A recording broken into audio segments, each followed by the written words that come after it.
आज का हमारा टॉपिक है भारत की मिट्टी और यहाँ पे हम लोग देखेंगे टॉप 25 क्वेश्चन भारत की मिट्टी से। और ये रहेगा आपका टोटल एमसीक्यू जिसमें कि 4 ऑप्शन दिए होंगे। इसके बाद आपको सारे के सारे आंसर बता दीजिए। नंबर 1 शुरू करते हैं। भारतीय कृषि अनुसंधान परिषद ने भारत की मिट्टियों को कितने भागों में विभाजित किया? 4, 6, 8 या फिर 5। तो आपका टाइम शुरू होता है, आप सोच कर बताइए। और ये आपका आंसर है कि 8 भागों में भारत की मिट्टी को डिवाइड किया गया है। मतलब भारतीय कृषि अनुसंधान परिषद ने ना भारत की मिट्टी को टोटल 8 भागों में डिवाइड करा है। लेकिन हम इसमें से कुछ इंपॉर्टेंट पार्ट ही जानते हैं और पढ़ते हैं। नेक्स्ट है हमारा सेकंड, भारत में पाई जाने वाली मिट्टी कौन सी है? ऑप्शंस: जलोढ़ मिट्टी, काली मिट्टी, लाल मिट्टी या फिर लेटेराइट मिट्टी। तो इन सारे ऑप्शन को देख करके आप सही जवाब कर सकते हैं। और आपका ये सही आंसर है कि इनमें जितने भी जलोढ़ मिट्टी, काली मिट्टी, लाल मिट्टी, लेटेराइट मिट्टी, सारी की सारी मिट्टियाँ जो है ना बिल्कुल भारत में पाई जाती है। और इसके अतिरिक्त भी कुछ मिट्टियाँ पाई जाती है जो बृहद पैमाने पर नहीं जानते हैं जिसे। थर्ड हमारा, जलोढ़ मिट्टी का निर्माण हुआ है किससे? नदियों के द्वारा, बेसाल्ट चट्टान के द्वारा या फिर जलवायुवीय परिवर्तनों के कारण या फिर मानसूनी जलवायु के कारण। और आपका आंसर है कि ये नदियों के द्वारा लाई जाती है जलोढ़ मिट्टी और इसी से इसका निर्माण होता है। मतलब जब नदी ना बहते बहते आ जाती है तो वो अपने साथ कुछ मिट्टियाँ छोड़ के जाती है, वही है जलोढ़ मिट्टी। नेक्स्ट है हमारा क्वेश्चन नंबर 4, जलोढ़ मिट्टी में किसकी बहुलता होती है? नाइट्रोजन की होती है, फास्फोरस की, पोटास की या फिर ह्यूमस की। जलोढ़ मिट्टी में किसकी बहुलता होती है ये आपको बतानी है। तो जलोढ़ मिट्टी में पोटास की बहुलता होती है। और जो भी आप देख रहे हो ना, नाइट्रोजन, फास्फोरस या फिर ह्यूमस, इसकी बिल्कुल बहुलता नहीं होती। मतलब इसकी बहुत कमी होती है, बहुलता केवल पोटास की होती है। नेक्स्ट है हमारा 5, जलोढ़ मिट्टी के प्रकार कौन से हैं? खादर, बांगर, रेगूर या फिर इनमें से कोई नहीं। तो आपका समय शुरू होता है, आप बताइए सोचकर कौन से प्रकार हैं। तो इसके जो प्रकार है वो है खादर और बांगर। यानी कि आपको पता ही है कि पुरानी जो मिट्टी होती है उसको बोलते हैं बांगर। पुराने लोग को नहीं बोलते हैं कि बांगड़ है वो, तो वैसे ही बांगर आपको याद रखना है। और नेक्स्ट है हमारा 6, जलोढ़ मिट्टी में उगाई जाने वाली फसलें कौन सी है? धान, गेहूँ, तिलहन या फिर दलहन। तो आपको सोच करके बताना है कि भाई जलोढ़ मिट्टी जो है उसमें कौन सी फसलें होती है। तो सारी की सारी धान, गेहूँ, तिलहन, दलहन और इसके अलावा भी मक्का वगैरह, आलू इसमें अच्छे से होता है जलोढ़ मिट्टी, क्योंकि जलोढ़ मिट्टी सबसे उपजाऊ मिट्टी है भारत की। इस पर 22% होती है खेती। नेक्स्ट हमारा 7, काली मिट्टी का निर्माण हुआ है किससे? नदियों द्वारा, बेसाल्ट चट्टान से, जलवायु परिवर्तनों के कारण, मौसमी परिवर्तन के कारण। और आपका आंसर है कि इसका निर्माण ना बेसाल्ट चट्टान के द्वारा हुआ है। मतलब वो चट्टान एक खास प्रकार की बेसाल्ट चट्टान है जिसके टूटने फूटने से काली मिट्टी का निर्माण हुआ है और ये बिल्कुल काला होता है। नेक्स्ट है हमारा 8, काली मिट्टी में किसकी बहुलता होती है? आपके ऑप्शंस है एल्युमिनियम, मैग्नीशियम, आयरन या फिर चूना। तो देखिए आपके ऑप्शंस में से जिसकी बहुलता होती है ना वो है एल्युमिनियम बेस में होती है, मैग्नीशियम भी, आयरन भी और चूना भी। काली मिट्टी बहुत ही समृद्ध होती है ये सब पोषक तत्वों के मामले में। मतलब इसमें एल्युमिनियम, मैग्नीशियम, आयरन, चूना सब कुछ होता है। नेक्स्ट है हमारा 9, काली मिट्टी का काला रंग किसकी उपस्थिति के कारण होता है? मतलब उसमें कुछ तो ऐसा खास चीज़ होगा ना। ऑप्शन है आपके एल्युमिनियम, मैग्नीशियम, टिटेनिफेरस मैग्नेटाइट या फिर जीवाश्म। तो आपका आंसर है कि टिटेनिफेरस मैग्नेटाइट और जीवाश्म। जीवाश्म मतलब जीव जो सड़ गल जाते हैं ना मरने के बाद, तो उनके अंश इसमें शामिल होते हैं जिसके कारण ये मिट्टी होती है काली। नेक्स्ट है हमारा क्वेश्चन नंबर 10, काली मिट्टी को और किस नाम से जानते हैं? ऑप्शंस है आपके बांगर, भूरी मिट्टी, रेगुर मिट्टी या फिर जलोढ़ मिट्टी। तो इन सारे ऑप्शंस में आपका जो ऑप्शन सही है वो है सीस, रेगूर मिट्टी जानते हैं। मतलब काली मिट्टी को रेगूर मिट्टी कहते हैं। और इसके अलावा भी काली मिट्टी को एक चीज़ से जानते हैं क्योंकि उसकी फसल के लिए बहुत उपयोगी, और वो है आपकी क्या? कपास की मिट्टी। मतलब काली मिट्टी को कपास की मिट्टी भी बोलते हैं क्योंकि कपास की खेती के लिए काली मिट्टी सबसे उपयुक्त है। कहीं भी आपको दिख जाए तो आपको ये सही करना है। नेक्स्ट हमारा 11, भारत में कहाँ काली मिट्टी पाई जाती है? तो गुजरात, महाराष्ट्र, मध्य प्रदेश और कर्नाटक। 4 ऑप्शन यहाँ पे आपको दिए गए हैं कहाँ काली मिट्टी पाई जाती है। तो जितने भी ऑप्शन है ना, जैसे गुजरात, महाराष्ट्र, मध्य प्रदेश, कर्नाटक, तो इन सारी जगहों पे जो है काली मिट्टी पाई जाती है, ठीक है ना। और इसके अलावा भी कहीं और पाई जाती है, जैसे कि आपका जो हो गया ओडिशा हो गया, आंध्र प्रदेश हो गया। तो इन सारी जगहों पे आपकी काली मिट्टी पाई जाती है। और कहीं कहीं कुछ छोटे छोटे भाग हैं, जैसे तमिलनाडु में भी थोड़ा सा पाया जाता है। नेक्स्ट है हमारा 12, लाल मिट्टी का निर्माण हुआ है किसके फलस्वरूप? मतलब जलवायु परिवर्तन के कारण या फिर नदियों द्वारा लाया गया है ये, या फिर कायांतरित सेलों के विघटन व वियोजन से या फिर चट्टान से।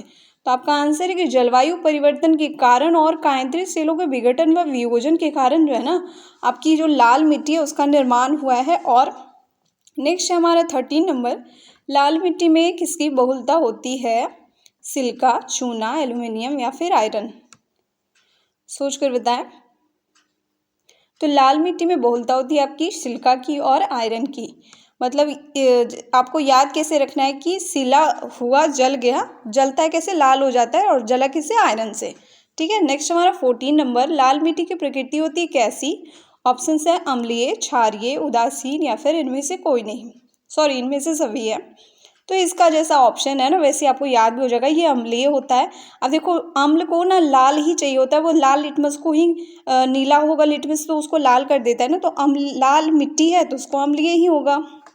नेक्स्ट हमारा 15 नंबर, किसके इस्तेमाल से लाल मिट्टी की उर्वरता जो है बढ़ाई जा सकती है? देखो, लाल मिट्टी की उर्वरता इसलिए बढ़ाई नहीं है क्योंकि लाल मिट्टी बिल्कुल उपजाऊ मिट्टी नहीं होती है। तो जब आप चूना का इस्तेमाल कर दोगे ना तो फिर लाल मिट्टी की उर्वरता आप बढ़ा सकते हो। मतलब कोई भी क्षार अगर मिलाते हो, जैसे चूना तो आपका क्षार ही है ना, इसीलिए यहाँ पे जो ऑप्शन दिए हो गए ना उसमें आम्ल भी लिखा है। नेक्स्ट हमारा 16 नंबर, लाल मिट्टी में किन पोषक तत्वों की कमी होती है? देखो, नाइट्रोजन की, ह्यूमस की या फिर फास्फोरस या फिर इनमें से सभी। मतलब कुछ पोषक तत्व इसमें बिल्कुल है, लेकिन नाइट्रोजन, ह्यूमस और फास्फोरस जैसे पोषक तत्वों की इसमें ना भारी मात्रा में कमी होती है, इसीलिए तो ये उपजाऊ नहीं होती है। नेक्स्ट हमारा 17 नंबर, लाल मिट्टी में कौन से फसलों की कृषि होती है? कपास की, गेहूं की, दाल की या फिर मोटे अनाज की? तो देखो, जो लाल मिट्टी है ना इसमें कपास भी होता है, गेहूं, दाल, मोटे अनाज की खेती। साफ तौर पे लाल मिट्टी को जानते हैं मोटे अनाज की कृषि के लिए ही ज़्यादा। अगर आपका यही सही होगा, मोटे अनाज, या फिर सारा का सारा कर सकते हो आप। 18 नंबर है आपका, लाल मिट्टी मुख्यतः पाई जाती है कहाँ? आंध्र प्रदेश में, मध्य प्रदेश में, झारखंड में या फिर इनमें से कोई नहीं। तो देखो, ये लाल मिट्टी ना आंध्र प्रदेश में भी थोड़ी सी पाई जाती है, मध्य प्रदेश में भी कहीं पाई जाती है थोड़ी सी, झारखंड में भी। मतलब कोई ऐसा सेपरेट जगह नहीं है जहाँ की आपको बिल्कुल खास तौर पे ही पाया जाए, थोड़ा थोड़ा सब जगह पाया जाता है। नेक्स्ट है आपका 19 नंबर, लेटेराइट मिट्टी का निर्माण किन विशेष परिस्थितियों से हुआ है? ये हमारी नेक्स्ट मिट्टी है। मानसूनी जलवायु की आर्द्रता, मानसूनी जलवायु की शुष्कता, सैलों के टूटने से। तो इसका सही जवाब है इनमें से सभी। मतलब मानसूनी जलवायु की आर्द्रता और मानसूनी जलवायु की शुष्कता के साथ साथ सैलों के टूटने से इसका लेटेराइट मिट्टी का निर्माण होता है। 20 नंबर क्वेश्चन हमारा, लेटेराइट मिट्टी को वर्गीकृत किया जाता है किसमें? गहरी लाल लेटेराइट में, काली लेटेराइट में, हरी लेटेराइट में या फिर इनमें से सभी? तो इसे वर्गीकृत किया जाता है गहरी लाल लेटेराइट मिट्टी में। बाकी काली लेटेराइट, हरी लेटेराइट ऐसा कुछ होता ही नहीं है। तो इसको गहरी लेटेराइट में वर्गीकृत करने के साथ साथ इसको श्वेत लेटेराइट, भूमिगत जलवायु लेटेराइट और मतलब आप इस तीनों में इसको डिवाइड किया गया है लेटेराइट मिट्टी को। तो इसलिए आप इनमें से सभी कर सकते हैं क्योंकि यहाँ पे चारों ग्रीन कर दिया मैंने। ठीक है। नेक्स्ट हमारा 21 नंबर है, लेटेराइट मिट्टी में उगाई जाने वाली सर्वाधिक उपयुक्त खेती है। मतलब किसकी कृषि सबसे अच्छी तरीके से होगी? गेहूं की, इलायची की, धान या फिर इनमें से सभी? तो देखिए, इसमें इलायची की खेती जो लेटेराइट में होती है। अब इसको याद कैसे रखोगे कि राइट कर रहा है ना, वो लिख रहा है तो लिखते लिखते उसको चाय पीने का मन करेगा तो वो क्या है, इलायची डाल करके पिएगा। और केवल इलायची ही नहीं, वो चाय तो पिएगा, उसमें थोड़ा सा काजू भी डाल देगा, तभी तो लिखावट जो उसकी होगी बहुत सुंदर होगी और वो बहुत ही बढ़िया चीज़ें वो लिख पाएगा। ठीक है। 22 नंबर देखते हैं, देश में मृदा अपरदन व उसके दुष्परिणामों पर नियंत्रण हेतु 1953 में किस बोर्ड का गठन किया गया? केंद्रीय मृदा संरक्षण, भारतीय कृषि संरक्षण, जलवायु संरक्षण या इनमें से सभी? और उत्तर है केंद्रीय मृदा संरक्षण। मतलब भारतीय कृषि संरक्षण ऐसा नहीं है, केंद्रीय मृदा संरक्षण के द्वारा ये 1953 में बोर्ड गठित हुआ।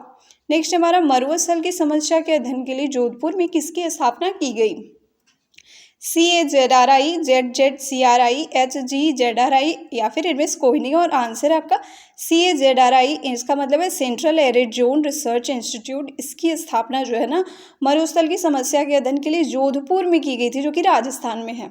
नेक्स्ट हमारा 24, सफ़ेद लेटेराइट का रंग सफ़ेद किसकी उपस्थिति के कारण होता है? मतलब कुछ तो होगा जिसके कारण वो सफ़ेद होता है, केओलिन, लौह, ह्यूमस या फिर फ्लेम।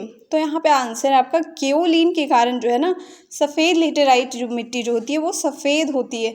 मतलब बिल्कुल वाइट नहीं होता, मतलब ऑफ वाइट टाइप का ये होता है। अब नेक्स्ट आपका 25 क्वेश्चन नंबर है कि आपको ये सीरीज कैसी लगी, इसका जवाब ज़रूर कमेंट करके दीजिए। आपको देने की जवाब अच्छा लगा, बहुत अच्छा, ठीक ठाक या फिर पता नहीं। और इसके साथ ही सब्सक्राइब करके रखें ताकि सारे अच्छे वीडियो मिल सके आपको।